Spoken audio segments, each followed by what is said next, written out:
Okay, YouTube, this is Alex. I have one of these master lock things on my front door at the moment. It doesn't have a key in it, but the realtor wanted to use it to leave keys for some inspector or something that was going to be looking at my house. But wasn't a big fan of it, given who it's made by. But it wasn't mine, so I didn't meddle with it. What I did do is I bought one to see how easy it would be to decode or bypass. And I'll show you. It's pretty much the same technique that you may have seen on other of these types of locks, where you use a little feeler to sort of read the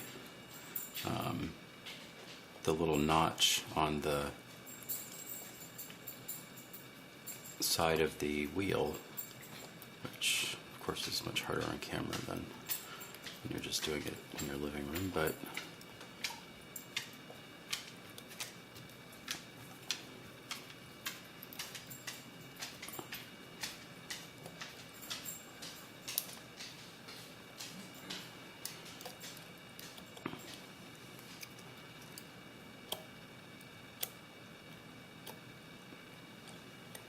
that's definitely one there. Something like 7.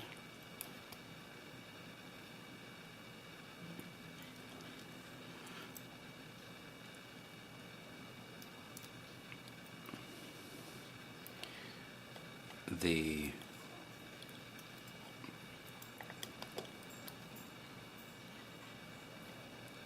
newer ones that they use in this area are made by a company called Supra,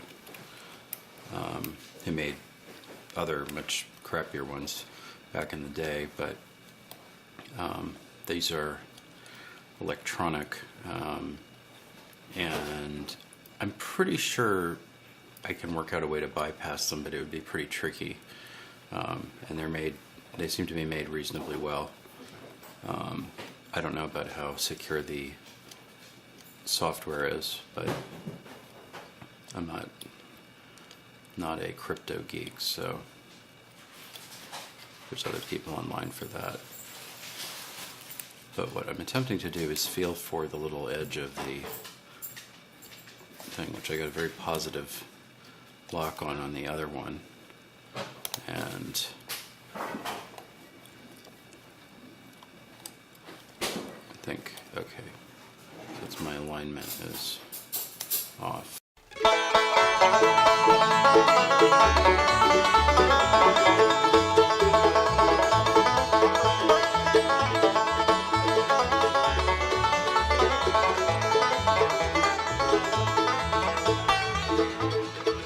Okay.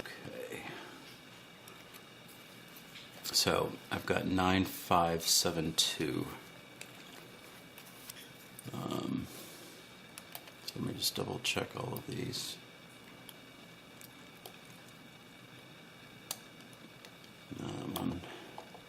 That's more like a 7. You can sort of see the little thing rock up because it's sitting down in the notch, and then when I roll the wheel back. Okay, so I know it's not 9772, but it's going to be something relative to this, so I'm pretty sure it's not one click off, so I'm just going to start with 2 clicks on each wheel.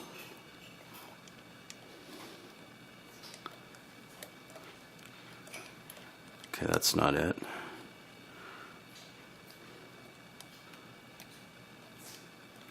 Haha. There we are. Oops.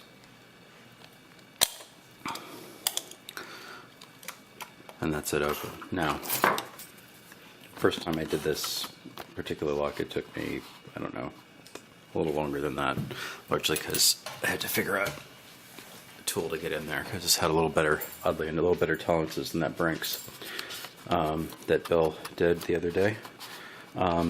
the tool I've got is a piece of stainless steel 5/1000 of an inch feeler gauge or shim stock that I've cut and used a grinder to sort of shape down, and then very slightly tapered or beveled the end, just sort of tapped it up against the grinder and then polished it a little bit so it would slide in there better. So here's the box, zooming out again, and I haven't taken it apart yet, but okay, so this doesn't want to come apart. I think there's 2 more screws on the bottom here and this thing is pinned in, so it's not going to come apart. But I can tell you about 2 other actually good design features on this. One is the shackle. The shackle is run by this little, is released by this little lever here. You pull that up and then you can lock it onto something. And it works by, there's a bar with 2 little notches, and when it slides this way, the notches move out of the way of that thing, and you can go in and you close it, that thing returns. So in order for the bolt to open, that little lever has to move this way. There's no other way for it to go. Okay. Turns out, and I can just show you this, if it's open and this lever is back because it can't return because the notch is there, or the notch is hitting the shackle, you can't close this. And it's because part of the body of the lock here runs into this little guy. The corollary is that if this is locked and this is closed, there's no way that you're going to be able to shim that open or stick something in there and manipulate that lever open. So that's kind of a nice design, something kind of thoughtful you don't see very often. And then the other thing is the reset feature, and this resets just like most of these things where we have the combination dialed in. You pull that up and then you can twiddle with the dials. And on so many of these things, it's this little bar that moves side to side. I did a really bad job of getting that on frame, but so it's this little thing here. Push that in. But this little pin comes out, and if you notice, that pin runs into the side of the case or the body when it's extended. And when the thing is closed, it would sit against the inside of the door here. So 2 things: you can't close it with the reset button engaged, probably a good thing. And the second thing is that if it is closed, you can't somehow manipulate that release button into position because that little pin has to come out and hit and move, and it would hit the body. The other thing is if you don't have just the right angle on this, it doesn't want to open. So the physical design of this is reasonably secure. I mean, it's all metal. I don't know what kind, but it's probably, I would hope it's steel. Let's see, shackle steel. Body is, I don't know. Some of the parts are steel, some are not. This might be steel, it might be aluminum. But, it's made out of metal. And decent construction. You'd have to bash on it a lot to get it open. But the primary locking mechanism, this combination lock, is vulnerable to this standard decoding technique, which, I don't know, to me, I don't really want this on my house. It's no better than that Brinks that Bill was working with. And unlike the Brinks, this ends up stuck on your front door, hanging off your door handle.